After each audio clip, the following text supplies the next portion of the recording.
नमस्कार आप सभी को।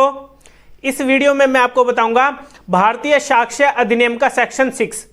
जो ये सेक्शन 6 है, यहाँ पर ये मोटिव, प्रिपरेशन और कंडक्ट की बात करता है। जो कंडक्ट बताता है प्रीवियस और सब्सिक्वेंट। इन तीन वर्ड को आज हम इस सेक्शन में जानेंगे। So please I request you video को पूरा जरूर देखना। तो चलिए वीडियो को स्टार्ट करते हैं। जो सबसेक्शन 6 है, इसमें जो सबसेक्शन 1 है, सबसेक्शन 1 यहां पर यह बता रहा है ओनली मोटिव और प्रिपरेशन के बारे में। और जो मैंने कंडक्ट की बात की थी, कंडक्ट सबसेक्शन 2 में बताया गया है। सबसेक्शन 1 सिंपली यहां पर तो मोटिव और प्रिपरेशन है वो रेलिवेंट और फैक्ट इन इशू माने जाएंगे। फैक्ट इन इशू मैंने आपको बताया था सेक्शन 3 में, और रेलिवेंट फैक्ट भी उसमें बताया गया था। फैक्ट इन इशू क्या होते हैं और रेलिवेंट फैक्ट होते क्या है। अगर आपको फैक्ट इन इशू और रेलिवेंट फैक्ट का नहीं पता है तो सेक्शन 3 की वीडियो देख लेना। आप देखिए, जो मोटिव और प्रिपरेशन होता है ना, ये रेलिवेंट फैक्ट होते हैं, और यहां पर एक फैक्ट इन इशू भी इसको माना जाता है। अब मोटिव और प्रिपरेशन कब होंगे, इनको कब रेलिवेंट माना जाएगा। अब देखिए, मैं आपको पहले मोटिव के बारे में बताऊंगा। मोटिव होता क्या है। अब मान लीजिए कोई पर्सन है, अब उस पर्सन को काफी तेज भूख लगी है, वो काफी गरीब व्यक्ति है, उसके पास खाने को कुछ नहीं है, तो वो क्या करता है, किसी के घर में जाता है और उसके घर में से ब्रेड उठाकर ले आता है। वो ब्रेड की चोरी वहां पर कर लेता है। तो जो उसने वहां पर चोरी करी है, उसको वहां पर मोटिव कब मानेंगे। उसका यहां पर पर्सन का ये मोटिव था कि मुझे अपनी भूख मिटानी है कैसे भी करके, तो वहां पर वो चोरी करने जाता है। चोरी यहां पर वो थेफ्ट कर रहा है यहाँ पर, ठीक है, इसको एक ऑफेंस माना गया। अब उसकी वहां पर इंटेंशन भी है चोरी करने की, इंटेंशन आ गया। अब डिसऑनेस्टली वहां पर गेन भी कर रहा है, गलत तरीके से वो गेन कर रहा है वहां पर, ठीक है। तो काफी पॉइंट इसमें इंक्लूड हो जाते हैं। और मोटिव अब आपको क्लियर हो गया होगा मोटिव होता क्या है। अब चलते हैं प्रिपरेशन पर। अब प्रिपरेशन वर्ड से ही आपको समझ में आ रहा है कोई प्रिपरेशन की जा रही है, कोई मतलब कि प्लानिंग की जा रही है। अब मान लीजिए कोई पर्सन है, अब उस पर्सन की वहां पर इंटेंशन है कि मुझे किसी पर्सन की डेथ कोज करनी है, किसी पर्सन को मुझे जान से खत्म करना है। अब वहां पर वो कैसे करेगा, वो करता है कि वो जहर खरीद के लाता है किसी शॉप से। वो कैसे जहर खरीद लेता है, तो जब जहर वो खरीद लेता है तो उसके खाने में मिला देता है। तो यहां पर वो क्या कर रहा है, यहां पर वो एक प्रिपरेशन कर रहा है, क्योंकि उसने वहां पर क्या किया है, एक प्रिपरेशन किया है, एक प्लान रचा है। किस चीज का, जहर खरीदा पहले उसने, जहर को उसके खाने में मिलाया, तो फिर उसको खिलाया, उसकी वहां पर फिर डेथ कोज हो गई। तो एक प्लान था जहर से मारने का उसका, तो इसको हम प्रिपरेशन बोलेंगे। तो अब आपको ये पता लगे गया प्रिपरेशन और मोटिव होता क्या है। इसको हम क्या बोलेंगे, रेलिवेंट फैक्ट और फैक्ट इन इशू बोलेंगे। रेलिवेंट फैक्ट तो है यहाँ पर, अब फैक्ट इन इशू कैसे है, वहां पर ये एग्जिस्टेंस में है या नॉन एग्जिस्टेंस में है। मतलब कि यहां पर यह साबित करना पड़ेगा कि यह एग्जिस्ट था, ये फैक्ट या नहीं था। इसको हम फैक्ट इन इशू बोलते हैं, ठीक है, जैसे मैंने आपको सेक्शन 3 की वीडियो में बताया था। तो ये हो गया हमारा सबसेक्शन 1। अब चलते हैं सबसेक्शन 2 में। सबसेक्शन 2 यहां पर कंडक्ट की बात करता है। कंडक्ट कौन सा, प्रीवियस कंडक्ट और सब्सिक्वेंट कंडक्ट। मतलब कि एक्ट से पहले का कंडक्ट और एक्ट के बाद का कंडक्ट क्या होगा, उसको हम बोलेंगे रेलिवेंट फैक्ट और फैक्ट इन इशू। अब सबसेक्शन 2 में बताया गया है जो कंडक्ट होगा वो किसका माना जाएगा। देखिए, जो पार्टी होती है, जो विक्टिम होता है, ठीक है, और जो अक्यूज्ड पर्सन होता है, इन दोनों को यहां पर हम पार्टी बोलेंगे। और इसमें एजेंट भी बताया गया है। जो एजेंट होता है ना, उसका भी कंडक्ट यहां पर रेलिवेंट होगा। पार्टी, एजेंट, इन दो को यहां पर बताया गया है कि ये एक इनका जो कंडक्ट होगा वो रेलिवेंट होगा यहां पर, जो कि किसी सूट और प्रोसीडिंग में रेलिवेंट होगा। अब मैं आपको कंडक्ट को एक एग्जांपल से समझाने की कोशिश करता हूं कि कोई पर्सन है, उसकी यहां पर इंटेंशन है कि मुझे किसी पर्सन की डेथ कोज करनी है। अब रास्ते में उसको दिख जाता है वो पर्सन, जिस पर्सन को उसकी इंटेंशन थी मारने की। अब वो भागा भागा जाता है, उसके हाथ में चाकू होता है, ठीक है, वो उसके पेट में जाकर घोप देता है। तो यहां पर ये एक उसका एक प्रीवियस कंडक्ट है, वो भाग कर जा रहा है, ठीक है, भागकर हाथ में चाकू लेकर जा रहा है। तो ये एक प्रीवियस कंडक्ट है। अब सब्सिक्वेंट कंडक्ट क्या होगा, सब्सिक्वेंट कंडक्ट होगा जब वो वहां से भाग गया, उसको चाकू घोंपकर वहां पर वो ऑफेंस पूरा कंप्लीट कर दिया उसने। ऑफेंस कमिट करने के बाद ही, ठीक है, तो वहां से वो भाग गया, फिर उसके बाद का कंडक्ट। तो ये एक सब्सिक्वेंट और प्रीवियस कंडक्ट होता है। इसको मैं आगे समझाऊंगा, इसमें इलस्ट्रेशन भी दी गई है, इलस्ट्रेशन से आपको क्लियर हो जाएगा। लास्ट में मैं आपको बताऊंगा इलस्ट्रेशन। अभी तो मैं आपको यही बता रहा हूं कि कंडक्ट होता क्या है, जो सबसेक्शन 2 में बताया गया है। अब इसी सबसेक्शन 2 में एक पॉइंट बताया गया है, in reference to such suit और प्रोसीडिंग। देखिए जो कंडक्ट होता है ना पार्टी का, एजेंट का, तो यहां पर जो उनका कंडक्ट होगा वो उसी प्रोसीडिंग में, उसी सूट में होगा जो वहां पर चल रहा है। जहां पर उनका कंडक्ट देखा जाना है उसी सूट और प्रोसीडिंग में चलेगा। अब मैं आपको एक एग्जांपल से समझाता हूं इसको भी। दो केस चल रहे होते हैं, A versus B, C versus D, ये दो केस यहां पर चल रहे हैं, ठीक है। ये केस हो गया, ये दूसरा केस हो गया। अब इस केस में विटनेस नंबर 1 बुलाया जाता है जहां पर उसकी गवाही होती है, ठीक है, और यहां पर विटनेस नंबर 2 बुलाया जाता है। तो वहां पर जो विटनेस नंबर 2 है, विटनेस नंबर 2 को यहां पर गवाही देने के लिए कहा जा रहा है। अब जब वो गवाही दे रहा है यहां पर, तो यहां पर जो वो गवाही दे रहा है, तो इस केस में जो पार्टी थी ना, इस केस की पार्टी ने यहां पर इसमें जो गवाही दे रहा है इसको यहां पर डराया धमकाया कोर्ट के बाहर। तो वहां पर जो वो कंडक्ट है, वो कंडक्ट इस केस में रेलिवेंट नहीं होएगा, इस केस में रेलिवेंट नहीं होएगा, इस केस में रेलिवेंट होएगा।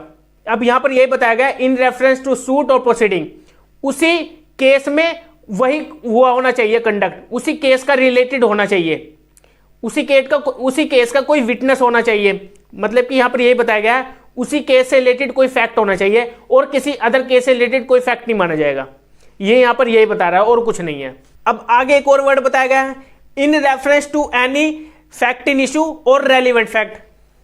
मतलब कि जो वहां पर कंडक्ट देखा जाएगा ना, वो रेलिवेंट फैक्ट से रिलेटेड देखा जाएगा, और फैक्ट इन इशू जो वहां पर आ रहा है, जो फैक्ट इशू में आ रहा है, उसी से रिलेटेड वहां पर क्या देखा जाएगा, कंडक्ट देखा जाएगा, और किसी अदर टॉपिक पर वहां पर उसका कंडक्ट नहीं देखा जाएगा।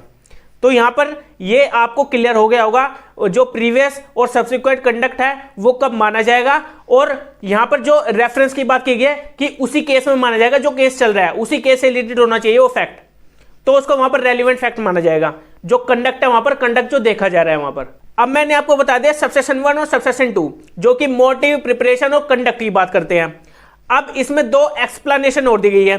फर्स्ट एक्सप्लेनेशन यहां पर बता रही है कंडक्ट के बारे में। अब कंडक्ट में इंक्लूड नहीं होगी स्टेटमेंट, जो स्टेटमेंट दी जा रही है किसी भी पर्सन के थ्रू, तो वहां पर उसको एक कंडक्ट नहीं माना जाएगा। जब भी कोई स्टेटमेंट दी जा रही है, उसके जो केस है ना, उसी केस से रिलेटेड जो रेलिवेंट फैक्ट है, जो एक्सप्लेन कर रहा है उस एक्ट को, जो एक्सप्लेन कर रहा है उस एक्ट को, जो ऑफेंस वहां पर कमिट हुआ है, उसी ऑफेंस से रिलेटेड उसको, उसकी स्टेटमेंट को इंक्लूड किया जाएगा। तो वहां पर देखा जाएगा जो कंडक्ट था वहां पर वो रेलिवेंट है या नहीं है। अगर रेलिवेंट है तो उसकी स्टेटमेंट को एक्सेप्ट कर लेगी कोर्ट, एडमिट कर लेगी कोर्ट में। या फिर हमारे किसी अदर सेक्शन में बताया गया है कि कब उसको इंक्लूड किया जाएगा उसकी स्टेटमेंट को एज ए कंडक्ट, जो कंडक्ट के बारे में बता रहा है, उस जो वहां पर एक्ट हुआ है उसके एक्ट के कंडक्ट के बारे में बता रहा है, जो वहां पर स्टेटमेंट दी जा रही है किसी पर्सन के थ्रू, उसको अगर किसी अदर प्रोविजन में बताया गया है तो उसको वहां पर एक रेलिवेंट, वहां पर उसकी स्टेटमेंट को मान लिया जाएगा रेलिवेंट।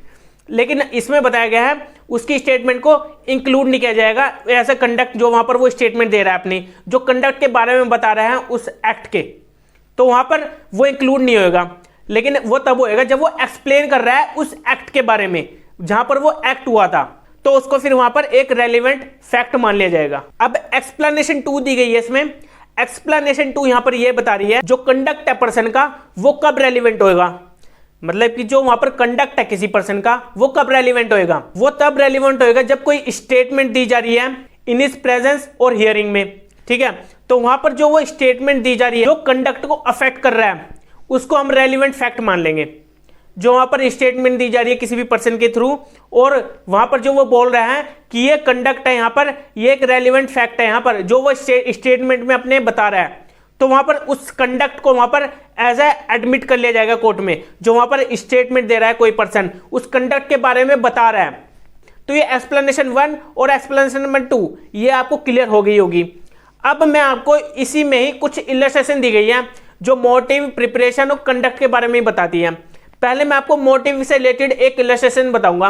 अब ए पर्सन होता है, ए पर्सन कोशिश करता है बी पर्सन का मर्डर करने की। अब क्यों करता है, क्योंकि उसने सी का मर्डर कर दिया था, ए पर्सन ने, ए मर्डर सी का उसने मर्डर कर दिया था, इसीलिए वहां पर वो उसकी मारने की कोशिश करता है, उसको कोशिश करता है बी पर्सन को मारने की, क्योंकि बी पर्सन उसको थ्रेटनिंग देता है, उसको धमकी देता है कि आप मुझे इतना पैसा दे दीजिए, फिर मैं पब्लिक में इसके बारे में नहीं बताऊंगा कि आपने सी पर्सन की डेथ की थी, मैं इसको पब्लिक में नहीं बताऊंगा। तो इसीलिए बी पर्सन उसको धमकियां दे रहा था। तो यहां पर ये क्या है, ये एक मोटिव है यहां पर। अब मोटिव क्या है यहां पर, क्योंकि वो जो पर्सन है यहाँ पर बी, वो पैसे मांग रहा है उससे, ठीक है। अब उसका मोटिव है यहाँ पर, और फिर ए पर्सन ये सोचता है कि मैं इसका मर्डर कर दूं, वो कोशिश करता है बी पर्सन का मर्डर करने की, ताकि वो किसी को ना पता है और मैं यहाँ पर मतलब कि पैसे भी ना दूं। तो यहाँ पर ये एक मोटिव है, मोटिव के बारे में यहाँ पर बता रहा है। अब दूसरी इलस्ट्रेशन देखते हैं जो कि रिलेटेड है प्रिपरेशन से, जो कि मैंने अभी थोड़ी देर पहले आपको बताया था। एक पर्सन होता है, वो जहर देने की कोशिश करता है किसी पर्सन को, तो वो जहर से मर जाता है। तो जब वो जहर से मारने की कोशिश करता है तो वहां पर वो एक प्लानिंग करता है, कैसे जहर दूं, कहां से मैं जहर लाऊं। वो एक प्रिपरेशन है, वो एक प्रिपरेशन कर रहा है, एक प्लान कर रहा है उसको मारने की पर्सन को। तो यहां पर एक प्रिपरेशन, इसका एक ये इलस्ट्रेशन है जो मैंने अभी आपको बताया। अब जो कंडक्ट है, सब्सिक्वेंट कंडक्ट के बारे में मैं आपको बताऊंगा इसकी इलस्ट्रेशन। सब्सिक्वेंट कंडक्ट कैसे मानी जाएगी। अब ए और बी पर्सन होते हैं, ए पर्सन बी पर्सन को लूट रहा होता है, ठीक है, बी पर्सन को के साथ रॉबरी होती है, तो उसको लूट चुका होता है। अब जो वहां पर सी पर्सन होता है, सी पर्सन देख लेता है ए पर्सन के सामने ही, उसी के प्रेजेंट में, उसी के प्रेजेंस में सी पर्सन बोल देता है पुलिस आ रही है, जो वहां पर बी पर्सन को लूट रहा है उसको पकड़ने के लिए। अब ए पर्सन को लगने लग जाता है डर, तो ए वहां से भागने की कोशिश करता है। वो वहां पर जो भाग रहा है ना, वो एक उसका सब्सिक्वेंट कंडक्ट है। सब्सिक्वेंट कंडक्ट हो गया ना, उसने वहां पर उसको लूट लिया। लूटने के बाद वहां पर जब सी पर्सन बोलता है कि पुलिस आ रही है और जो बी पर्सन को लूट रहा है ना ए पर्सन, अब ए पर्सन को पकड़ के ले जाएगी, तो वो ऐसे बोल रहा है सी पर्सन को, सी पर्सन ऐसा बोल रहा है यहाँ पर, तो बी पर्सन इसी वजह से डर के मारे वो भागने लगता है, वहां से वो भाग जाता है। तो उसका जो भागना है वो एक सब्सिक्वेंट कंडक्ट है वहां पर। तो अब आपको क्लियर हो गया होगा जो मोटिव, प्रिपरेशन और जो कंडक्ट है, यहां पर ये क्या बता रहे हैं, यहां पर ये कब रेलिवेंट होंगे, कब रेलिवेंट नहीं होंगे। जो फैक्ट इन इशू है, इसको फैक्ट इन इशू भी बोलेंगे हम। तो अब आपको सेक्शन 6 क्लियर हो गया होगा जो भारतीय साक्ष्य अधिनियम में दिया गया है। अगर आपको फिर भी कोई डाउट होता है तो आप मेरे टेलीग्राम चैनल को ज्वाइन कर लीजिए, और अगर मेरे चैनल को सब्सक्राइब नहीं किया है तो चैनल को भी सब्सक्राइब कर लीजिए, जिससे कि मेरी डेली की नोटिफिकेशन आपको मिलते रहे यूट्यूब पर, और बेल आइकन को जरूर प्रेस कर लीजिएगा। मिलेंगे अब हम अपनी नेक्स्ट वीडियो में। Okay bye.